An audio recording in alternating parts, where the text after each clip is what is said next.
जिनके यहाँ पितृदोष होता है, काल सर्प दोष होता है, वास्तु दोष होता है, उनको ज्यादा कुछ नहीं करना होना। महाराज एक बेल का फल लीजिए। क्या लेना है? बेल का फल, बेलपत्री का जो फल होता है उसको ले लो। उसके अंदर का जो गुर्दा होता है, अंदर का जो भाग होता है, उसको निकाल लीजिए और उस बेल के फल में आटा सेक कर उसमें शक्कर मिलाकर उसको उसके अंदर भर लीजिए। अमावस्या के दिन सुबह 10 बजे से पहले उस बेल फल में, जिसमें तुमने पंजेरी भरी है, आटा सेक कर भरा है शक्कर के साथ में, उसको अपने घर में घुमाने के बाद में जिसको काल सर्प दोष बताया है, पितृदोष बताया है या वास्तु दोष का स्मरण बताया है, घर में सब दूर घुमाकर अपने परिवार का हाथ का स्पर्श कराकर पीपल के पेड़ के नीचे खड्डा खोदकर उस बेलपत्र के उस फल को दाब दीजिए। उस फल को उसमें दबा दीजिए। महाराज केवल एक अमावस्या करना रहता है, पितरों के दोष से मुक्ति मिलती है और हमारे घर के कार्य सफल होना प्रारंभ हो जाते हैं। कार्य की सफलता होती है, कार्य में सफलता प्राप्त होने लगती है।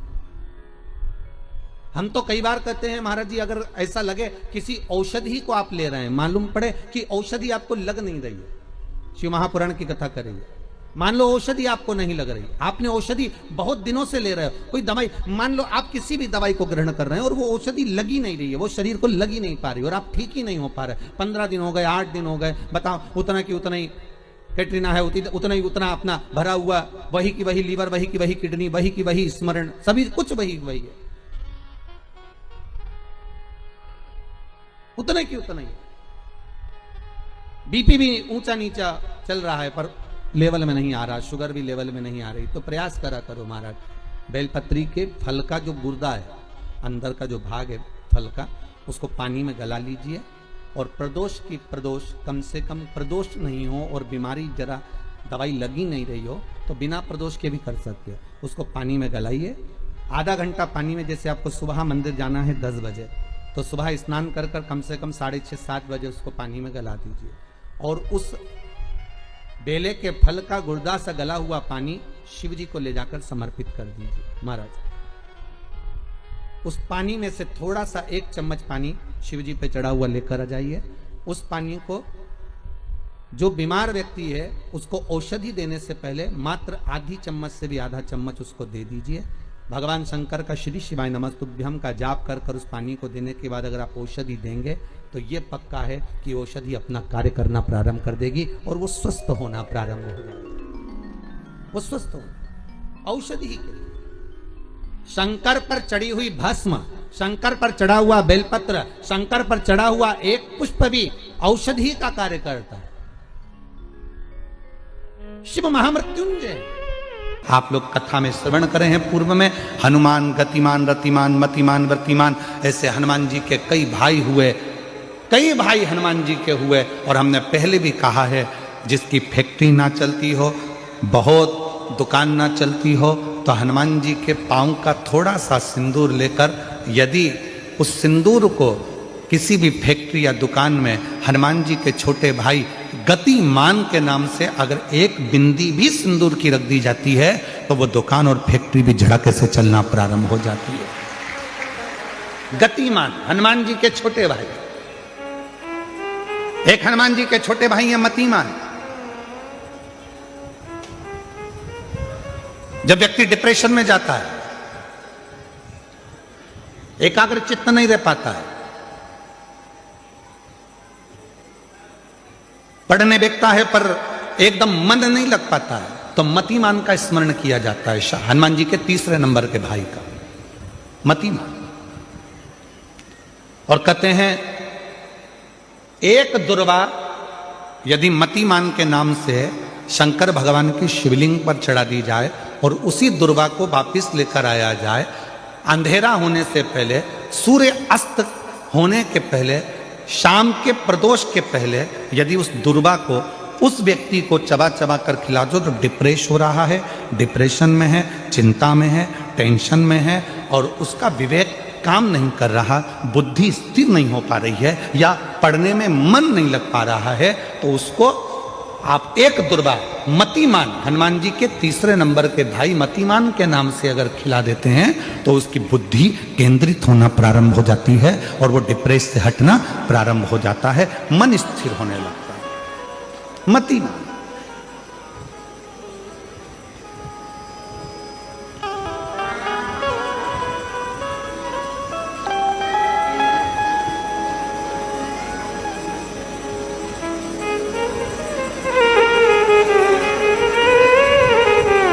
और एक नाम आता है व्रतिमान।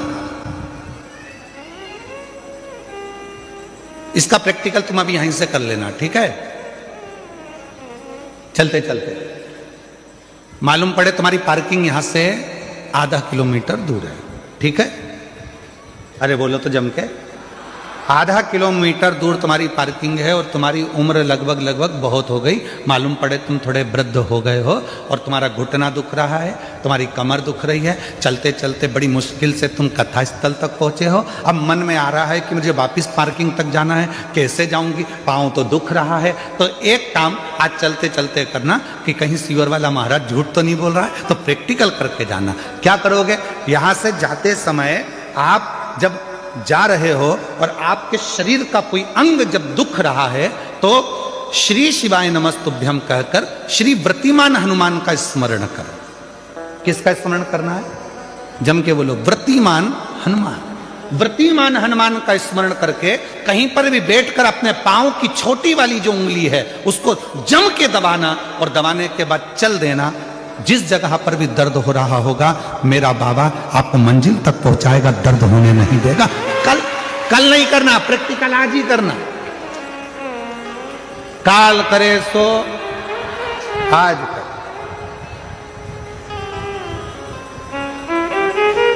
व्रतिमान आज करेंगे गुरुजी, 3 महीने में फर्क दिखेगा। तुम तो आज की आज का बताओ ना कि आज की आज में फल कैसे मिले। तुम बिल्कुल तैयारी में बैठो। जाते जाते व्रतिमान हनुमान भगवान श्री शिवाय नमस्तुभ्यम का स्मरण कर कर एक ऊर्जा के साथ, ताजगी के साथ चलते जाओ। शिव थोड़ा बहुत नहीं देते, मेरे भगवान देते हैं चप्पल फाड़। जाना, उसको पहचानना सरल नहीं है। जो हनुमान को जान गया, जो शिव को जान गया, उसकी जिंदगी सार्थक हो गई। जैसे आप एक बेलपत्र, जैसे आप एक बेलपत्र की ये 2 जो पत्तियां होती हैं, जरा ध्यान देंगे, ये दो जो पत्ती नीचे की रहती है बेलपत्र, आगे का भाग एक बेलपत्र और नीचे की जो ये 2 पत्तियां होती हैं, इन 2 पत्तियों के ऊपर एक एक शमी पत्र। ये 2 जो पत्तियां हैं, इन पत्तियों के ऊपर एक एक शमी पत्र और लाल चंदन ये रखकर कितना भी रोगीला व्यक्ति हो, रोग से ग्रसित व्यक्ति हो, जिंदगी में कितना ही दुख पड़ रहा हो, बेलपत्र की ये दोनों पत्ती जिसके ऊपर शमी पत्र रखकर, लाल चंदन रखकर श्री हनुमान जी महाराज और हनुमान जी महाराज के तीसरे नंबर के भाई श्री गतिमान जी। हनुमान जी कितने भाई हैं? 6। उसमें हनुमान, रतिमान, व्रतिमान, मतिमान, गतिमान, तो जो नीचे के क्रम में आते हैं श्री गतिमान जी। उन गतिमान जी, हनुमान जी का नाम लेकर जो शिवलिंग के ऊपर समर्पित कर देता है, रोग का निवारण होता ही है, रोग मुक्ति होती है। कभी मौका लग जाए, सारी दुनिया के लोग तुमसे कह रहे हैं तेरे घर में पितृदोष है, 1 रुपए कमाते हो 1.25 रुपए खर्च होता है, मानसिक टेंशन बना रहता है। घर में एक व्यक्ति बीमार है, ठीक हुआ, दूसरा बीमार पड़ गया, दूसरा ठीक हुआ, तीसरा बीमार पड़ गया, तीसरा ठीक हुआ, चौथा बीमार पड़ गया। मतलब कहीं ना कहीं पितृ का भाव, पितृदोष का वर्णन। किसी ने कहा तुमसे कि तेरे यहाँ पितृदोष है, तूने ब्राह्मण को भोजन करा दिया, पिंडदान करा दिया, तर्पण करा दिया, तिलांजलि करा दी, गया जी का श्राद्ध कर दिया, हरिद्वार चली गई, वहां पिंडदान करवा दिया, ब्राह्मण भोज करवा दिया, तिथि पर भोजन करवा दिया, सब कुछ करवा के देखते। अब एक काम और करके देख लो, एक काम और करके देख लो। जब तुम घर में भगवान शंकर की आरती, तुम्हारे घर में शंकर जी का शिवलिंग है, भले काय का भी हो, छोटा सा, भले सीहोर का कंकर शंकर हो, नर्मदा का कंकर हो, चाहे शंकर पारद के हो, पीतल के हो, स्टील के हो, लकड़ी के हो, जिसके भी हो, लोहे के हो, पाषाण के हो, जिसके भी हो, शंकर का शिवलिंग अगर हमारे घर में है और आप रोज प्रतिदिन भगवान की आरती करते हो प्रतिदिन, और आपको लग रहा है कि मेरे यहाँ तकलीफ चल रही है, ये ठीक ही नहीं हो रही, लगभग 1.5 महीना आप कम से कम 45 दिन, 1.5 महीने के करीब में ऐसा प्रयास करना कि भगवान की आरती, शंकर भगवान के शिवलिंग की आरती करने के बाद उस दिए को भगवान के सामने मत रखो, उस दिए को उठाकर जहां तुम पानी का मटका रखते हो, हंडा रखते हो, जिससे तुम पानी पीते हो, तुम्हारे रसोई घर में जो पानी का मटका, हंडा, बाल्टी, आरओ का पानी जिस मटके में गिरता है, हंडे में गिरता है, जिसको हमारे यहाँ पितरों का स्थान कहते हैं, उस स्थान पर, उस मटके के पास में, उस हंडे के पास में, उस बाल्टी के पास में, जहां रसोई घर में पानी रखते हो, उस रसोई घर में पानी जहां रखते हो, उसके पास में उस दिए को भगवान के सामने नहीं रखना, आरती उतारने के बाद उस दिए को ले जाकर सीधे परिंडे के पास में, उस हंडे के पास में, मटके के पास में उसको रखो। केवल 1.5 महीना कर कर देखना, 1.5 महीने के बाद तुम्हें मालूम पड़ेगा कि हम वापिस उन्नति की सीढ़ी पर चढ़ना प्रारंभ कर दिए, हमें फल मिलना चाहिए। अब तुम्हें ना कहीं जाना है, ना कहीं आना है, ना कोई खर्चा है। खर्चा है क्या? ईमानदारी से बोलो, कोई तुम्हारा लाखों का रुपया लग गया क्या? रोज आरती करते हो रोज आरती। बस आरती का नियम बना लो कि हमको पितृदोष किसी ने बोला है, हमारे घर में अशांति है, पितृदोष है, कोई कह रहा है कि तुम्हारे घर में पितृदोष है, हमने सब कुछ करके देख लिया, अब हमें ये करना है कि महादेव की आरती जब होती है तो उसकी ज्योत का दर्शन करने पर 1000 कपिला गाय के दान का पुण्य मिलता है। तो ये पुण्य हम हमारे पितरों को देते हैं, जिससे उनकी मुक्ति हो जाए और हमें आशीर्वाद प्राप्त। उस दिए को नीचे नहीं रखना, आरती उतारने के बाद आरती पूरी हो जाए तब उस दिए को ले जाकर, जब आप ले जाकर उसको रखें तब उस स्थान पर रखें जहां पितरों का स्थान, जहां पितरों का स्थान।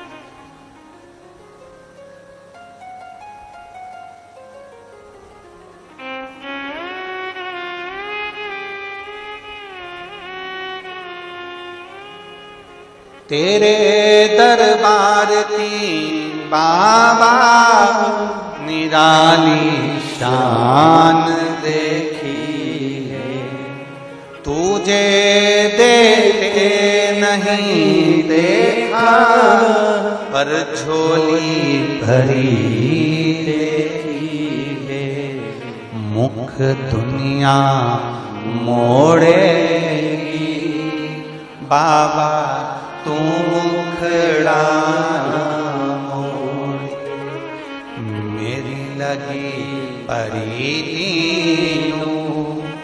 बाबा तू ना दो, मुख दुनिया मोड़ेगी बाबा तू मुखड़ा मोड़। हम शिव के प्रति समर्पित, एक दीप भी हमको फल दे जाता है। इस कलिकाल, एक तो कलिकाल में मन बड़ा चंचल होता है, लगता ही नहीं, और खास तौर से तो भगवान की भक्ति में थोड़े दिन लग जाएगा, 2-4-8 दिन तक लग जाएगा, 15 दिन तक लग जाएगा, 20 दिन लग जाएगा, उसके बाद लगेगा ही नहीं। कलिकाल में 3 चीजें हैं, एक मन चंचल है, दूसरा हर व्यक्ति के पास समय कम है, और तीसरा हर व्यक्ति की जिंदगी में तनाव बहुत ज्यादा, बहुत तनाव की जिंदगी। आज के जमाने में छोटे छोटे बच्चे भी कहते मम्मी तुम मुझे परेशान मत करो, मैं बहुत टेंशन में, अभी तो पैदा ही हुआ है, जरा सा है, और मां से कह रहा है कि मुझे टेंशन बहुत है। मां कहती है हमारी उम्र में आओगे तब मालूम पड़ेगा कि टेंशन क्या होता है।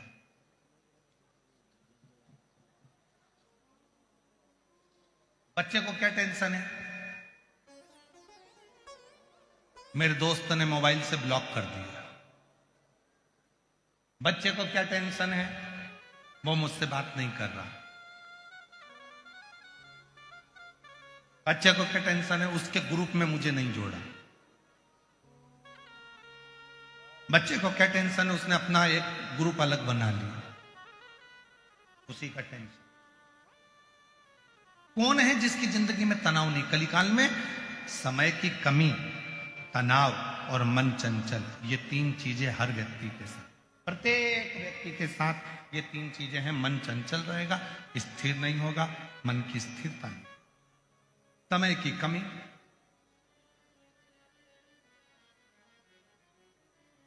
और तीसरे नंबर पर है तनाव। तुमरुका जी ने भी चंचुला देवी को कहा था कि मनुष्य कलिकाल में तनाव से ग्रसित रहे। संसार में जितने भी लोग हैं, अगर तनाव से मुक्त होना चाहते हैं तो एक काम करना चालू कर दो, सुबह जल्दी उठो और स्नान करो। क्यों? ये शरीर आत्मलिंग है। इस आत्मलिंग का सुबह जितनी जल्दी स्नान होता है, उतना व्यक्ति तनाव से मुक्त होता चले जाता है। तनाव से जितना लेट नहाओगे, मतलब जितना लेट इस आत्मलिंग का तुम स्नान करोगे, ये शरीर का जितना लेट तुम स्नान करोगे, तुम देखना जो व्यक्ति जल्दी नहाता है उस तनाव से मुक्त होता है, सब काम कर लेता है, बड़ा एंजॉयफुल रहता है, खुश रहता है, आनंद मिलता है। और जो व्यक्ति उठ जा और एकदम अचानक ऑफिस जाने का टाइम, कहीं जाने का टाइम, और एकदम उठेगा तो जल्दी जल्दी में नहाएगा, जल्दी जल्दी में नहाएगा तो जल्दी जल्दी में सब काम करेगा, जल्दी जल्दी में सब काम करेगा तो तनाव से ग्रसित हो जाएगा। हे भगवान, क्या होगा? तनाव बढ़ गया, चिड़चिड़ा हो गया, क्रोध आ गया, अपशब्द आ गए मुख पे, दिन भर चिड़ करेगा। क्यों? क्योंकि उसकी सुबह जो मॉर्निंग थी, उसकी गुड मॉर्निंग की जगह बैड मॉर्निंग हो गई, वो तनाव से ग्रसित हो गया। जितनी जल्दी उठोगे उतने तनाव से मुक्त रहोगे। तुम्हारे चेहरे पर गुस्सा नहीं आएगा, चिड़चिड़पन नहीं आएगा, अपशब्द नहीं आएंगे, और जब तनाव मुक्त जीवन होगा तो अपने आप सुख सामने जाएगा। ऑफिस जाने का समय है, 10 मिनट बचे हैं, 20 मिनट बचे हैं, तब उठ रहे हो, भागा दौड़ी कर रहे हो, नहा रहे हो, मंजन कर रहे हो, ब्रश कर रहे हो, फिर भाग कर जा रहे हो, तो ऑफिस में जाकर भी तुम चिड़चिड़ ही करोगे, दुकान पर जाकर तुम चिड़चिड़ ही करो, क्रोध ही करो।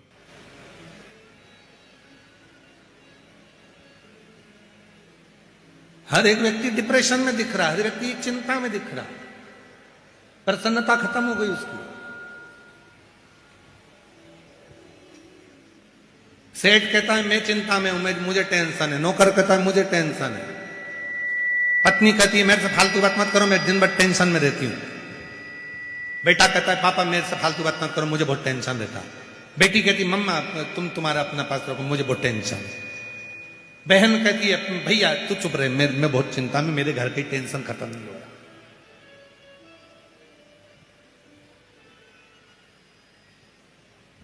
हर व्यक्ति चिंता में ग्रसित हो गए।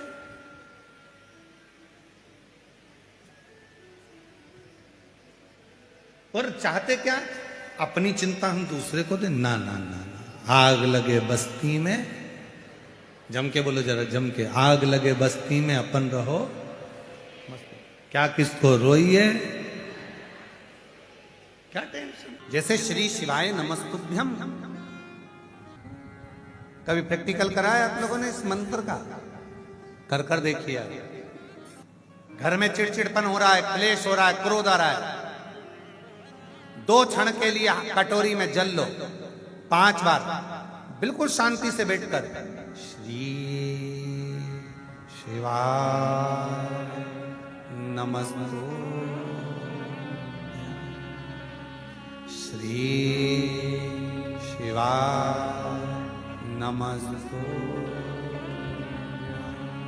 5 बार उस मंत्र का उच्चारण कर कर उस कटोरी के जल को पानी के मटके में डाल दो, या लोटे में पानी लेकर सबको थोड़ा थोड़ा पानी पिला दो।